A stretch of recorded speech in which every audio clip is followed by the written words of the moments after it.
रहता है, किस तरीके से इन चीजों को समझें? नहीं, कायस्थों को ज्यादा सक्रिय होने की जरूरत है राजनीति में। आपको प्रतिनिधित्व चाहिए तो आप सक्रिय होइए। आप सिर्फ चुनाव के समय सक्रिय होंगे या उत्सव के लिए सक्रिय होंगे, ऐसा नहीं होता है। राजनीति जो है यदि आपको करनी है तो उसको सीरियसली करना पड़ता है। तो बीजेपी के आंदोलन में से निकले हमारे भाई आईएएस हो गए, वो आईएएस में चले गए, हम भी आईपीएस हो गए, लेकिन हम नहीं गए, हम आंदोलन में रह गए। तो अच्छा है ना, आंदोलन में रहे तो हमको कोई दिक्कत तो नहीं, नुकसान नहीं हुआ उसका। जेपी के कहने पे मैंने जो पूर्व सैनिकों के रिहेबिलिटेशन का काम शुरू किया, आज 3 लाख लोगों को एम्प्लॉयमेंट हम दे रहे हैं। उसकी संतुष्टि है ना, बहुत बड़ी संतुष्टि है। आत्मसंतुष्टि जो होती है इस चीज की कि हाँ हमने किसी का भला किया। 3 लाख लोगों का एम्प्लॉयमेंट का मतलब 15,000 लोगों को 20 लाख लोगों का रोजी रोटी मिल रहा है, और उनके बच्चे इंजीनियर बन रहे हैं, डॉक्टर बन रहे हैं, एमबीए कर रहे हैं, विदेशों में जा रहे हैं, बढ़िया बढ़िया काम कर रहे हैं। तो उनका जीवन परिवर्तित हो रहा है, परिवार परिवर्तित हो रहा है। तो ये इससे बड़ी संतुष्टि क्या होती है। और जब नरेंद्र भाई मोदी ने हमको कहा कि हम तुम्हारे बेटे को पार्टी में दायित्व देना चाहते हैं, तो हमने कहा हमको छोड़ दीजिए, हम समाज का काम करेंगे, हमको दोबारा एमपी मत बनाइए। आने वाले दिनों में ऋतुराज सिन्हा माननीय बनते हुए वो जनता तय करेगी, तो मैं कौन कहने वाला हूँ। वो तो उनका काम तय करेगा और उनका जो कंट्रीब्यूशन है वो तय करेगा।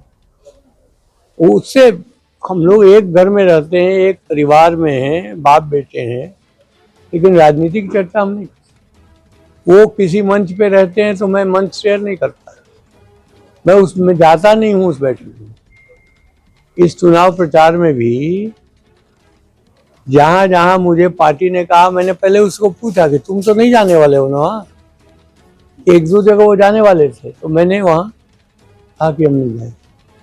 मैं यहाँ बढ़हरा आया था वो जोगी जी के साथ, या मोहन सिंह यादव के साथ मैं वहाँ था वो इसमें, लेकिन वो बक्सर में थे और प्रधानमंत्री बक्सर जाने वाले थे। मैं एयरपोर्ट पे मिल के उन्होंने कहा साथ चलो, हमने कहा नहीं, वहाँ बेटा मेरा है उस क्षेत्र में, मैं नहीं जाऊँ। तो सबका अपना अपना सिद्धांत होता है, हम उसमें अब आज जो सोच रहे हैं, आज की पीढ़ी जो सोच रही है, उससे हमारा कोई मतभेद नहीं है। वो उनका सोचना है, हमारा सोचना जो था वो हमारा सोचना है। हम तो जब बात करेंगे तो हम अपने जमाने की बात करेंगे।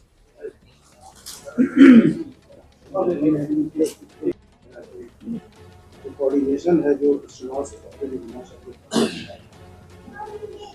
नहीं, ऐसा तो उन्होंने नहीं कहा, लेकिन ये जरूर कहा कि जब हम सेवा का काम करते हैं तो सेवा के काम में अहंकार की भावना नहीं होनी चाहिए।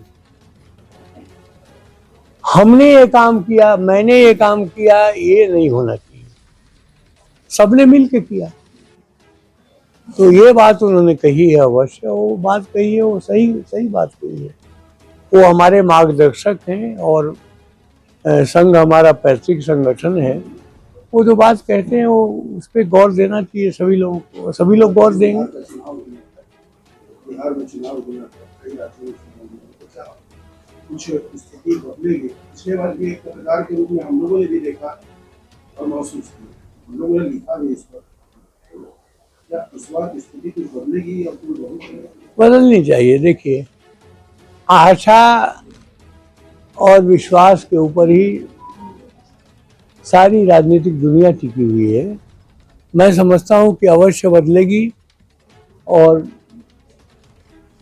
किसी गलतफहमी का शिकार होकर कुछ लोगों ने इधर उधर वोट दे भी दिया है, तो अब उस बात को महसूस कर रहे हैं कि गलत हो गया उनसे, क्योंकि अफवाह इस तरह की फैलाई गई और विदेशी ताकतों का आर्टिफिशियल इंटेलिजेंस लेके कोई काम किया गया। ये सब गलत काम है, ये नहीं होना चाहिए। जो भी है, अब जो हो गया सो हो गया। तो बिहार में जिस तरीके से शाहबाद और मगध प्रमंडल में बीजेपी को झटका लगा, एनडीए को, किस रूप में सर आप इस स्थिति देखते हैं? नहीं, इसमें कई बातें हैं, एक बात नहीं है। एक तो जरूरत से ज्यादा ओवर कॉन्फिडेंस ये नहीं होना चाहिए। लड़ाई होती है और अंतिम क्षण तक उसको लड़ना पड़ता है। तो कई जगह पे ओवर कॉन्फिडेंस के कारण हमें नुकसान हुआ है, और कोई बात नहीं। हमारे संगठन में कमजोरी नहीं है, हमारे कार्यकर्ताओं में कमजोरी नहीं है, लेकिन हाँ, मल्लिकार्जुन खड़गे ने कल एक बयान दिया था कि उस पर आज राजनीति करना कि कुछ ही दिनों में एनडीए की सरकार बनी, वोट जाएगी। एक आप बकांड प्रत्याशा का नाम जानते हैं आप? एक शब्द है बकांड प्रत्याशा।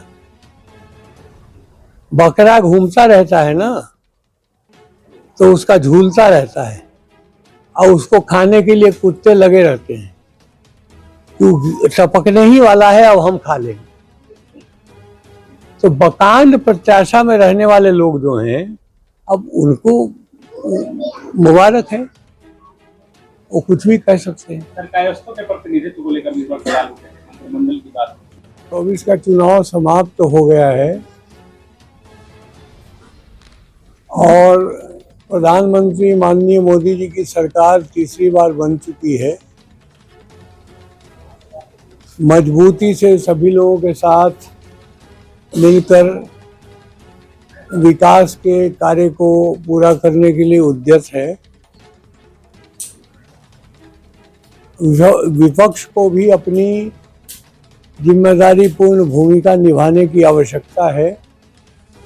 प्रजातंत्र में विपक्ष का बड़ा महत्व होता है और बड़ा जिम्मेदारी का कार्य होता है, वो करना चाहिए।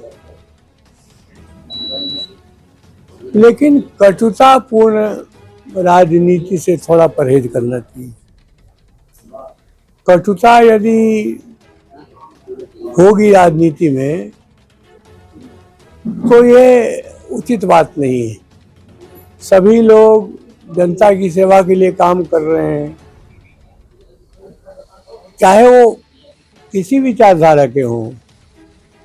सबका उद्देश्य तो यही है कि जनता की सेवा हो, समाज सुखी और समृद्ध हो, देश में अमन और शांति का माहौल हो, राष्ट्र विरोधी तत्वों से सख्ती से निपटा जाए और विकास के कार्य को सब लोग मिलजुल के करें।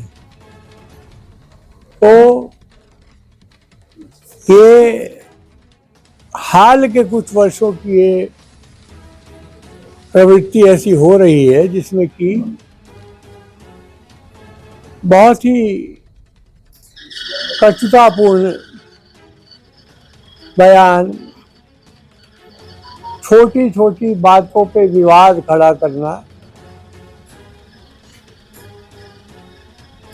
इससे समाज का भी फायदा नहीं है और जो इसको कर रहे हैं उनका तो फायदा बिल्कुल ही नहीं है, नुकसान ही है।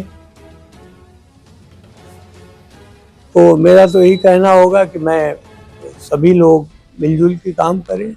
अभी 2 दिन पहले लालू जी का जन्मदिन था, तो मैं तो गया और मैंने उनको शुगर मना है, तो हमने खजूर के गुड़ में घर पे लक्ष्यों बनवा के मोटे अनाज का, इसमें मैंने कंगनी, कुटकी, सावा, कोदो ये सब मिला के बहुत बढ़िया लक्ष्यों उनको बना के खिलाया। बड़े प्यार से उन्होंने खाया। उसके कुछ देर के बाद वो डी राजा भी चले आए सीपीआई वाले, तो उनको भी खिलाया मैंने। ये ऐसा नहीं होता है। एक तरह के काम में लगे हुए लोग अपने अपने हित का ध्यान रखते हुए काम करते हैं, करना भी चाहिए, लेकिन झगड़ा नहीं करना चाहिए, कटुता उत्पन्न नहीं होनी चाहिए, वो गलत है। आप कचहरी में जाते हैं, सारे वकील कोई किसी के पक्ष में खड़ा होकर वकालत कर रहा है, कोई किसी के पक्ष में कर रहा है, लेकिन जब दोपहर का समय होगा सब अपना अपना टिफिन बॉक्स खोलेंगे और सब मिलजुल के खाते हैं आराम से।